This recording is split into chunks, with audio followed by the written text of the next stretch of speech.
Bankura press ক্লাবের পক্ষ থেকে আমরা যারা এখানে উপস্থিত হয়েছি, আপনারা যারা এসেছেন সকলকে ধন্যবাদ জানাচ্ছি। আজকের মূল বিষয় বিএলএ ট্রুথ, দিদির ট্রুথ বলে যে অ্যাপস আছে তার মাধ্যমে আমরা একটা বছর নিউরোলজ ভোটার লিস্টের যে কাজকর্ম আছে সেটা আমরা পরিচালনা করি। আমি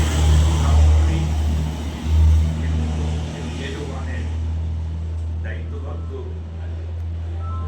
হওয়ার পর মূল যে বিষয়টার উপরে আমরা সারা বছর কাজ করব সেটা হচ্ছে যে ভোটার তালিকায় ভুয়ো নাম সংযোজনের মতন গুরুতর অনিয়ম চিহ্নিত করব এবং তথ্যভিত্তিক নির্ভুল ও স্বচ্ছ ভোটার তালিকা প্রণয়নের কার্যকর কৌশল নির্ধারণ করব।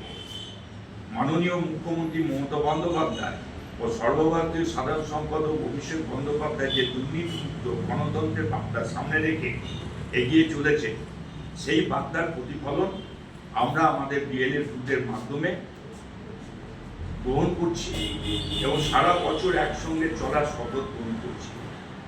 এবং সেখানে তথ্য সত্যকে অস্ত্র করে আমাদের চলবে ভুয়া ভোটারদের বিরুদ্ধে নিয়ন্ত্রণ লড়াই।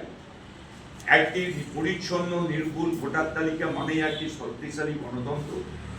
মমতা বন্দ্যোপাধ্যায় আদর্শ, অভিষেক বন্দ্যোপাধ্যায় দিক নির্দেশ ও সর্বভারতীয় তৃণমূল কংগ্রেসের সংগঠিত নেতৃত্ব আজকে সারা বাংলায় নির্ভুল ভোটার তালিকা, যাতে বাংলার মানুষের প্রতি বহিরাগত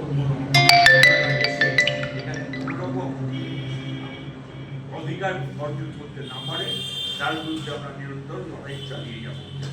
স্বভাবতই আমরা মমতা বন্দ্যোপাধ্যায়ের নেতৃত্বে দুর্নীতিমুক্ত গণতন্ত্র করার শপথে অটুট তৃণমূল পরিবার একদম রাজ্য থেকে জেলা, ব্লক, অঞ্চল, বুথ স্তরে আমরা সবাই একযোগে সারা বছর ধরে আমরা লড়াই চালিয়ে যাব।